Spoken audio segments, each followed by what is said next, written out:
Good afternoon, students. Today we will discuss about spectra of helium.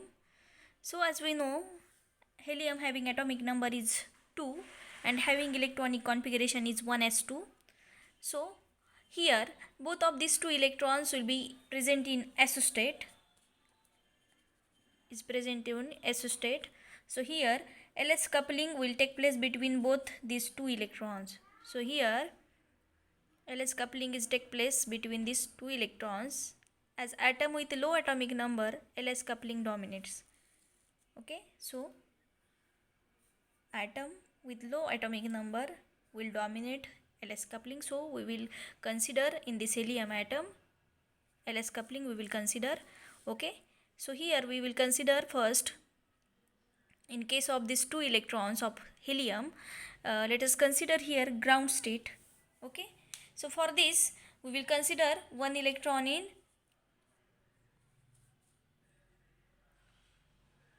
one first s electron having an value n is equal to 1 because s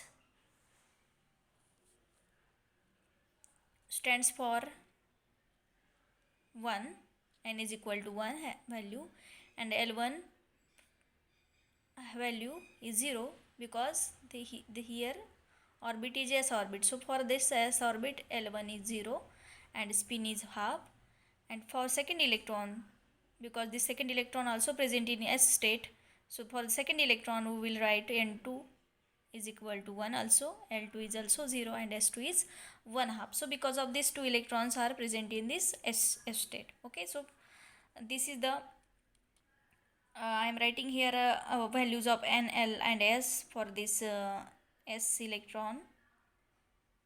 Okay, so for this I am calculating here capital L value and capital S value. So this is the I have explained already. This is the formula for calculating the value of L. So this is L1 plus L2 up to L1 minus L2. So here value of L1 is 0 and L2 is 0. So this capital L becomes 0.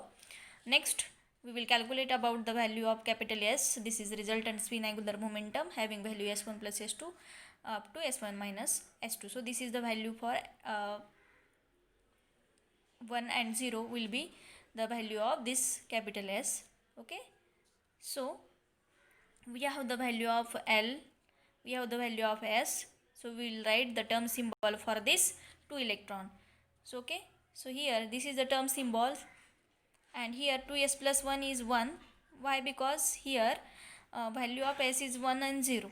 Okay, but we will take here only 0 value. Why we can't take this 1 value? Because according to Pauli's exclusion principle, this spin will be anti-parallel or parallel.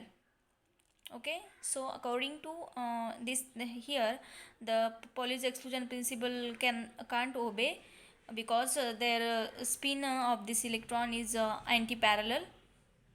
Okay, according to Pauli's exclusion principle, no two electrons can have all the quantum numbers same. So this two electron spin is different. So here we can't consider the parallel spin. We consider only the anti-parallel spin. Okay, so that's why we will take only here the 0 value. So by using this S and L value, we will write the term symbol for this 2 electron of helium. So this is the 1. This is a multiplicity because here 0. Putting here 0 value, we will get the multiplicity 1. So this is the 1 as 0. What is S? Because L is 0 here. So this 0 denotes the s orbit. So I am writing here s and value of j is 0 here. We will calculate the 0 value by using L and S. So this is L plus S. Here L value is 0 and S value we have considered here 0 only. So this will get j will get 0. So this is the singlet state because this is the multiplicity was here multiplicity is 1. So that's why we will take this singlet state. So this ground state. So here this 2 electron it is in ground state of helium. Okay, ही हेलियमचे काय आहे ground state आहे. ही पहिली consider करतोय condition आपण. Ground स्टेटमध्ये 2 electron आहेत. आता त्यानंतर आपण काय बघतोय तर फर्स्ट एक्साइटेड स्टेट. आता काय याच्यामध्ये बघायचं तर एक इलेक्ट्रॉन ग्राउंड स्टेटमध्येच आहे, पण दुसरा इलेक्ट्रॉन आहे तो कुठल्या एक्साइटेड स्टेटला आहे? एक्साइटेड स्टेटला आहे. ओके, एक इलेक्ट्रॉन ग्राउंड स्टेटलाच आहे पण दुसरा एक्साइटेड स्टेटला आहे. तर पण एक्साइटेड स्टेटला कुठल्या, तर इथं 1s आहे आणि हा जो इलेक्ट्रॉन आहे तो दुसऱ्या एक्साइटेड स्टेटला आहे, म्हणजेच कुठल्या, बघा ns आहे, म्हणजेच काय 1s ही ग्राउंड स्टेट आहे आणि दुसरा इलेक्ट्रॉन आहे तो एसच्याच दुसऱ्या एक्साइटेड स्टेटला आहे. आणि मग इथं काय घेतलं आपण, n म्हणजे काय 2 3 4 घेतो आहे आपण, बरोबर. n नॉट इक्वल टू 1 म्हणजे काय 1 येऊ शकत नाही, कारण तो आपण ग्राउंड स्टेट म्हणतोय आधी ऑलरेडी, इलेक्ट्रॉनचे ग्राउंड स्टेट आहे. आणि मग एक इलेक्ट्रॉन ग्राउंड स्टेटमध्ये आहे आणि दुसरा एक एक्साइटेड स्टेटमध्ये आहे आणि दुसरी एक्साइटेड स्टेट कुठली आहे तर ns आहे. आणि n म्हणजे किती घेऊ शकताय 2 3 4 but not equal to 1. Okay, मग त्याच्यासाठी आपण लिहून घेऊया, फर्स्ट इलेक्ट्रॉन 1s मध्येच आहे पण सेकंड इलेक्ट्रॉन दुसऱ्या एक्साइटेड स्टेटमध्ये आहे, बरोबर. दुसऱ्या एक्साइटेड स्टेटमध्ये कुठल्या तर 2s 3s 4s 5s असं आपण म्हणू शकतो, ns आहे म्हणून पहिल्या इलेक्ट्रॉनसाठीचा n1 लिहिला 1 आहे आणि n2 किती आहे तर 2 3 4 5, बरोबर का. आणि मग त्या पहिल्या इलेक्ट्रॉनसाठीचा L1 0 आहे, दुसरा इलेक्ट्रॉन एसमध्येच आहे म्हणजे त्याचा असणारा L पण 0च असणार आहे म्हणून L2 0 लिहिलं. आणि मग त्याच्यावरनं Lची व्हॅल्यू काढली, एसची व्हॅल्यू काढली. ओके, बघा इथं Lची व्हॅल्यू काढली 0 आली, एसची व्हॅल्यू कॅल्क्युलेट केली आपण, S1 हाफ आहे S2 पण हाफ आहे आणि मग दोन्हीही स्पिन पॅरलल असतील किंवा अँटी पॅरलल असतील मग त्याच्यावर या व्हॅल्यू आपल्याला मिळतील, S1 + S2 S1 - S2. Okay, मग 1 आणि 0 व्हॅल्यू येत आहेत आणि जर 1 कधी येईल तर स्पिन जे असतील दोन इलेक्ट्रॉनचे ते कसे असतील पॅरलल, आणि 0 कधी येईल तर दोन स्पिन इलेक्ट्रॉनचे कसे असतील अँटी पॅरलल. म्हणून दोन पॉसिबिलिटीज आहेत, एक तर पॅरलल असू शकतो स्पिन किंवा अँटी पॅरलल असू शकतो, बरोबर. आणि मग आपण फक्त इथं 0 कन्सिडर करूया आणि 1 पण कन्सिडर करूया, S0 एकदा आणि एकदा 1 पुट करूया आणि जेच्या व्हॅल्यू काढूयात. मग जेची व्हॅल्यू काढताना Lची व्हॅल्यू 0च आहे आणि S आपण 0 पुट केला इथं, मग आपल्याला जे व्हॅल्यू मिळाली, जेची व्हॅल्यू मिळाली 0.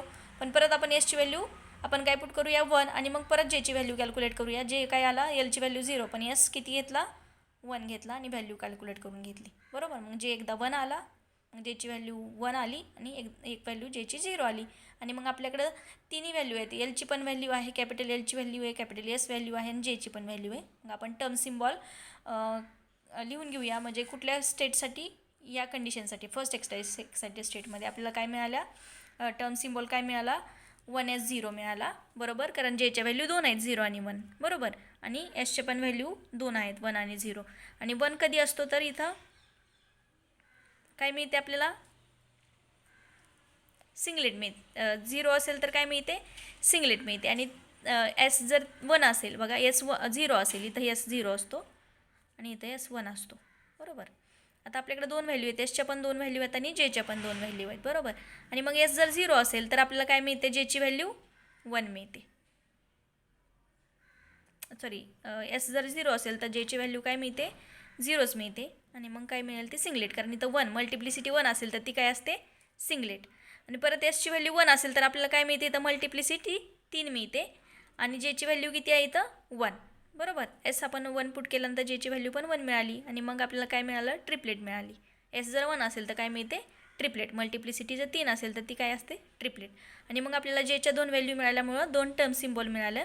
आणि मग काय झालं, या कंडिशनसाठी फर्स्ट एक्साइटेड स्टेट आपल्याला 2 स्टेट मिळाल्या, एक तर सिंगलेट मिळाली आणि एक तर ट्रिपलेट मिळाली. ओके, पहिल्यासाठी काय मिळालं एकच पहिली जी दोन्ही इलेक्ट्रॉन आपण ग्राउंड स्टेटमध्ये कन्सिडर करत होतो त्यासाठी एकच सिंगलेट मिळाली आपल्याला, बरोबर. आता काय बघा आपण कन्सिडर करतो, एक इलेक्ट्रॉन ग्राउंड स्टेटमध्ये आहे आणि दुसरा एक्साइटेड स्टेटमध्ये आहे, त्याच्यासाठी आपल्याला काय मिळालं या 2 स्टेट मिळाल्या, एक तर सिंगलेट आणि दुसरी ट्रिपलेट. आता आपण थर्ड कंडिशन कन्सिडर करूया, सेकंड एक्साइटेड स्टेट. म्हणजे काय, त्या स्टेटमध्ये एक इलेक्ट्रॉन ग्राउंड स्टेटमध्येच आहे 1s मध्येच, पण दुसरा इलेक्ट्रॉन कशामध्ये आहे तर NP मध्ये. इथं बघा आपण काय बघत होतो, हा इलेक्ट्रॉन NS मध्ये, पण इथं काय कन्सिडर करतो आहे सेकंड एक्साइटेड स्टेटमध्ये हा इलेक्ट्रॉन NP म्हणजे P स्टेटमध्ये आहे. मग ती P स्टेट NP म्हणजे N म्हणजे किती असेल तर 2 3 4 आपण घेऊ शकतो. मग बघा इथं आपण त्याच्यासाठी आपण टर्म सिम्बॉल कॅल्क्युलेट करूया. मग जर पहिला इलेक्ट्रॉन ग्राउंड स्टेटमध्येच आहे त्याच्यासाठी N1च असेल, पण N2 किती आहे बघा 2 3 4, बरोबर. आता मग N1 आहे, मग पहिल्या इलेक्ट्रॉनसाठीचा L किती असेल 0च कारण एसमध्येच आहे. पण दुसरा इलेक्ट्रॉन पीमध्ये आहे, म्हणजे त्याचा L2 किती आला, 1 आला.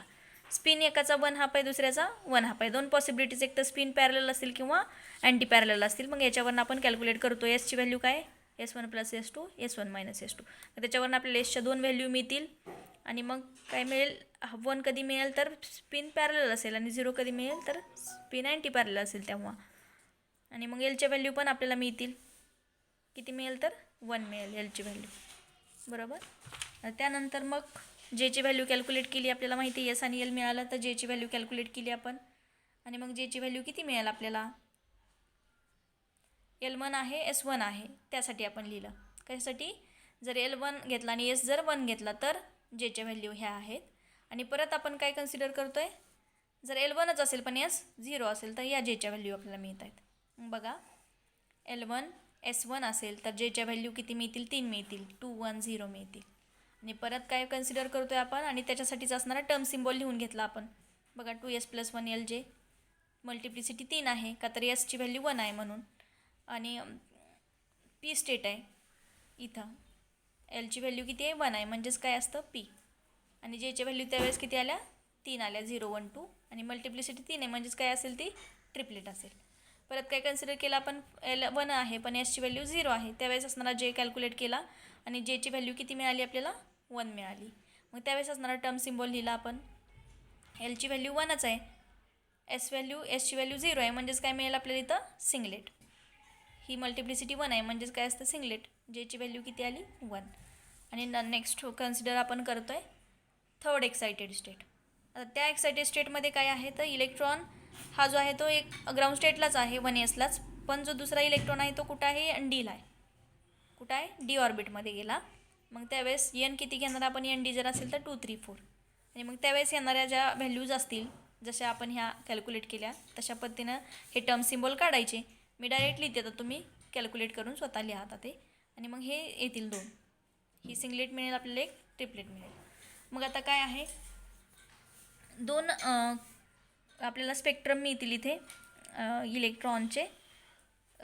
कशामुळे मिळतील, तर एक इलेक्ट्रॉन म्हणजे काय होतं, सगळीकडे आपल्याला सिंगलेट मिळत आहेत आणि ट्रिपलेट मिळत आहेत. मग आपल्याला 2 टाईपचे आपण स्पेक्ट्रा इथं काढणार आहे, एक सिंगलेटसाठी वेगळा आणि एक ट्रिपलेटसाठी वेगळा.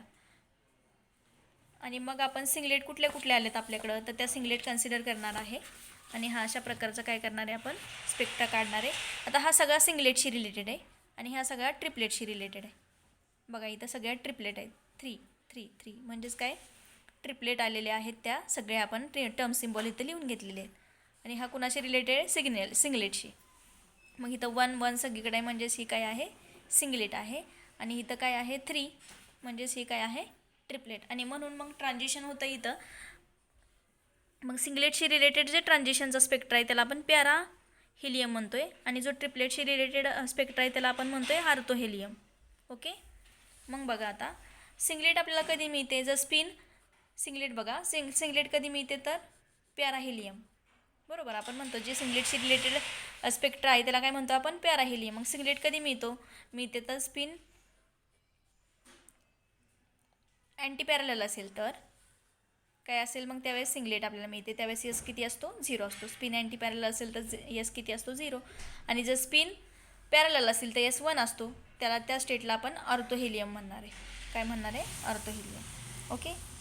So this is all about the spectra. आणि तो हा स्पेक्ट्रा आहे. मग त्याचं ट्रान्झिशन होतं आहे, कुठून कुठं होतं आहे, तर इथं स्टेट आहे ती 2p. पहिले बघा, आपण हे लिहिलेलं आहे फर्स्ट एक्सायटेड स्टेट. इथं काय असणार आहे, ट्रान्झिशन 1s पासून होणार आहे, NS पासून 1sला. याच्यामध्ये काय होणार आहे, ट्रान्झिशन NP पासून 1sला. आणि इथं ट्रान्झिशन होणार आहे ते इथं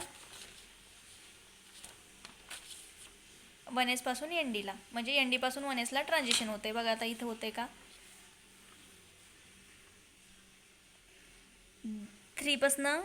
3D पासून 1sला ट्रान्झिशन होईल, असं ट्रान्झिशन होणार आहे.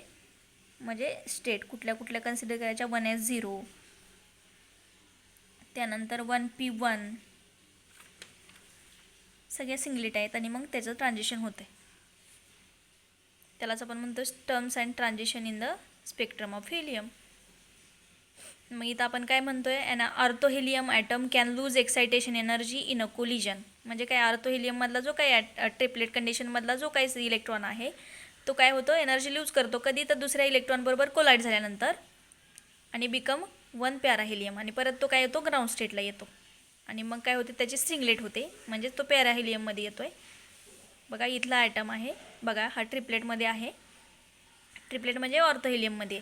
मग तो काय होतो, हा इथला जो इलेक्ट्रॉन आहे तो दुसऱ्या इलेक्ट्रॉनबरोबर कोलाईड होतो, दुसऱ्या इलेक्ट्रॉनबरोबर कोलाईड झाल्यानंतर त्याची एनर्जी लूज करतो तो, आणि परत ह्या एनर्जी स्टेटला येतो. पहिलं para helium atom can gain excitation energy in a collision, आणि मग ह्याला परत एनर्जी मिळते ह्या इलेक्ट्रॉनमुळं, म्हणजे अर्थ हिलियमच्या इलेक्ट्रॉनमुळे याला परत एनर्जी मिळते, आणि तो परत काय होतो,